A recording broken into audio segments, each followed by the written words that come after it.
Hello everyone, this is Mohsin Sheikh again, and today we are going to learn a poem from Standard 12th book English. दोस्तों आज का ये video मैं खासकर हमारे Hindi medium और उर्दू मीडियम के स्टूडेंट्स जो 12th स्टैंडर्ड में पढ़ते हैं उनके लिए मैं बनाने जा रहा हूँ। इस वीडियो में मैं आपको have you earned your tomorrow ये पोएम समझाऊंगा विस्तार से और इसका अप्रिसिएशन भी बताऊंगा। तो आइए दोस्तों शुरू करते हैं। Have you earned your tomorrow ये पोएम, ये कविता नज्म एडगर गेस्ट ने लिखी है। एडगर गेस्ट एक बहुत ही जाने माने लेखक हैं, अमेरिकन राइटर पोएट हैं। तो देखते हैं क्या है इस पोएम में। 4 स्टांजा यहाँ पर हमारे सामने हैं। पहले स्टांजा को मैं पढ़ता हूँ और उसका आपको मतलब समझाता हूँ, फिर उसी तरह आगे के स्टांजा भी पढ़ूंगा और उसका मतलब मैं आपको समझाऊंगा। Is anybody happier because you passed his way? Does anyone remember that you spoke to him today? This day is almost over and its toiling time is through. Is there anyone to utter now a kindly word of you? Edgar guest कहते हैं, क्या कोई है जो आज बहुत खुश है क्योंकि तुम्हारा उसके पास से गुजर हुआ, तुम उसके पास से होकर गुजरे? क्या कोई है जो तुम्हें याद करता है कि आज आपने उससे बात की? आज का दिन खत्म हो रहा है, सख्त मेहनत का दिन खत्म हो गया। कोई है जो आपके लिए अच्छे अल्फाज कहे, रहमदिल अल्फाज कहे कि आपने किसी के साथ अच्छी बात की कि वो तुम्हें याद करे। Second stanza. Did you give a cheerful greeting to the friend who came along, or a churlish sort of howdy and then vanish in the throng? Were you selfish, pure and simple as you rushed along the way, or is someone mighty grateful for a deed you did today? Edgar guest कहते हैं अगले stanza में, क्या किसी दोस्त को तुमने बहुत ही खुशदिली के साथ, बहुत ही एनर्जी के साथ, बहुत ही अच्छी स्माइल के साथ आपने ग्रीट किया, उसे खुशामदीद कहा, उसे सलाम किया, उसे नमस्कार किया, या फिर आपने उसे बहुत ही बेदिली के साथ ग्रीट किया और भीड़ में कहीं गायब हो गए और वो आपको भूल जाए? आपने ऐसा ग्रीट किया कि वो याद ही न रखे, या फिर आपने ऐसा ग्रीट किया कि वो आपको याद करे, या फिर आप बहुत ही सेल्फिश थे आपके राह में, या फिर आपने ऐसा रवैया किया, आपने ऐसा बिहेवियर किया, आपने ऐसा अमल किया कि लोग आपके लिए शुक्रगुजार हों, आपको शुक्रिया कहना चाहते हों। तीसरा stanza. Can you say tonight in parting with the days that's slipping fast that you helped a single brother of the many that you passed? Is a single heart rejoicing over what you did or said? Does a man whose hopes were fading now with courage look ahead? Edgar guest कहते हैं, क्या आज की रात जब दिन खत्म हो जाएगा, क्या कोई ऐसा आपका भाई है जिसकी आपने मदद की हो, किसी का बोझ उठाया हो, किसी की फाइनेंशियल हेल्प की हो, किसी का दर्द बांटा हो? कोई एक दिल ऐसा है जो खुशी मना रहा हो आपकी वजह से, क्योंकि आपने कुछ उसके साथ ऐसा किया? क्या आपने हंसकर बात की? क्या किसी का बोझ उठाया? क्या किसी की मदद की? क्या किसी को नसीहत की कि वो दिल खुश हो गया? है कोई ऐसा इंसान जो फिर से उम्मीदवार हो गया, जिसको फिर से उम्मीदें जिंदगी से जुड़ी, जबकि वो पूरी तरह क्या हो चुका था? फीका पड़ चुका था, जबकि वो पूरी तरह जिंदगी से नाराज हो चुका था। अब वो जिंदगी को एक मजबूत नजरे से देखता है। क्या है कोई ऐसा? आखिरी स्टांजा।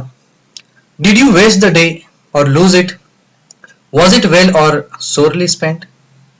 क्या आपने आज का दिन ऐसे ही बर्बाद कर दिया, या फिर आपने इसे बहुत अच्छी तरह जिया, या फिर आपने इसको ऐसे ही सूखा सूखा जिया? Did you leave a trail of kindness or a scar of discontent? क्या आपने आज कोई रहमदिली का ऐसा रास्ता छोड़ा, ऐसा निशान छोड़ा कि लोग जिसकी तारीफ करें, या फिर आपने ऐसा कोई निशान छोड़ा जो बेइत्मीनानी को जाहिर करता है? As you close your eyes in slumber, do you think that God would say? जब रात में आप सोते वक्त अपनी आंखें मूंछते हैं, अपनी आंखें बंद करते हैं, you have earned one more tomorrow by the work you did today. जब रात को आप सोते वक्त अपनी आंखें मूंछते हो, क्या आपको लगता है कि खुदा आपसे कहता होगा कि आपने कल का दिन कमाया, ऐसे अमाल आपके थे, ऐसा काम आपने आज किया कि आप कल का दिन जीने के लायक हो, आप डिजर्व करते हो कि कल का दिन आपके नसीब में है? क्या खुदा आपसे ऐसा कहता है? क्या आपका दिल आपसे ऐसा कहता है? यही इस कविता का सारांश है, यही इस कविता की पूरी मीनिंग है। उम्मीद है दोस्तों आपको ये मेरा सारांश, ये इस नज्म का मतलब मायने आपको समझ में आया होगा। अगर आया हो तो हम आगे बढ़ते हैं।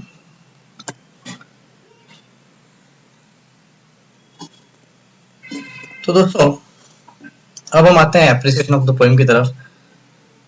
जैसे कि आप 10th स्टैंडर्ड में कर ही चुके हो, वैसे ही यहाँ पर एप्रिसिएशन में कुछ पॉइंट्स पूछे जाते हैं जो थोड़ा सा रिजेंबल करते हैं 10वीं के ही क्वेश्चंस की तरह। तो पहला पॉइंट यहाँ पर है about the poem, poet title. Poet के बारे में, टाइटल के बारे में हमें लिखना है, काफी आसान है। मैंने यहाँ पर लिखा है, आप देख सकते हैं टेबल में। The poem have you earned your tomorrow is fantastic work of art bye American poet Edgar guest. इसमें पोएम का भी नाम आ गया और लिखने वाले का नाम भी आ गया। अगला जो पॉइंट है वो है theme. The theme of the poem is to make others happy, to help others and make our own existence meaningful. ये कविता की थीम है, दूसरों की मदद करना, दूसरों को खुश करना और अपने अपने अपने वजूद को, अपने आप के वजूद को एक मीनिंग देना। Poetic devices, language style. Poetic devices बच्चों, पोएटिक डिवाइसेस का मतलब ही फिगर ऑफ स्पीच है, तो इस नाम से घबराने की कोई जरूरत नहीं है। आप टेबल में देख सकते हो, मैंने पहले लैंग्वेज के बारे में लिखा है, स्टाइल के बारे में लिखा है पोएम के। The language used in this poem is very simple, the tone of the poet is interrogative. यहाँ पर कवि जो है, यहाँ पर जो शायर है वो इंटरोगेटिव मूड में है, यानी सवाल पूछने के मूड में। आप देख सकते हैं कविता में बार बार उन्होंने कहा है कि डू यू फाइंड एनीबडी, है ना, who is happy because of you, इस तरह से। अब देखते हैं पोएटिक डिवाइसेस इसमें कौन से फिगर्स ऑफ स्पीच। यहाँ पर दो फिगर ऑफ स्पीच आपको इस पोएम में, इस कविता में मिलते हैं। एक है एलिट्रेशन और दूसरा है इंटरोगेशन। काफी आसान है दोनों। आगे हम बढ़ते हैं। मैंने आखिरी पेज पे ये दोनों फिगर ऑफ स्पीच के बारे में थोड़ी मालूमात दी है। अगला पॉइंट जो है वो है special feature, tone and type. इस कविता का जो टोन है वो इंटरोगेटिव है। किस टाइप का टोन है? सवालिया टोन है, प्रश्न किया जा रहा है कविता में बार बार कवि के जरिए, तो इसे इंटरोगेशन कहते हैं। और यही स्टाइल जो है फिगर ऑफ स्पीच भी है, इंटरोगेटिव, इंटरोगेशन। Values, message. इस कविता से हमें क्या मैसेज मिलता है, कौन से वैल्यूज पर ये बेस्ड है? The poem gives a positive message to all human beings to help and make happy the people around you. इस कविता से हमें यही सबक मिलता है कि हम हमारे अतराफ के लोगों को खुश रखें, उनकी मदद करें। आखिरी है ओपिनियन, योर ओपिनियन। आपका क्या नुक्ता नजर है इस कविता को लेकर?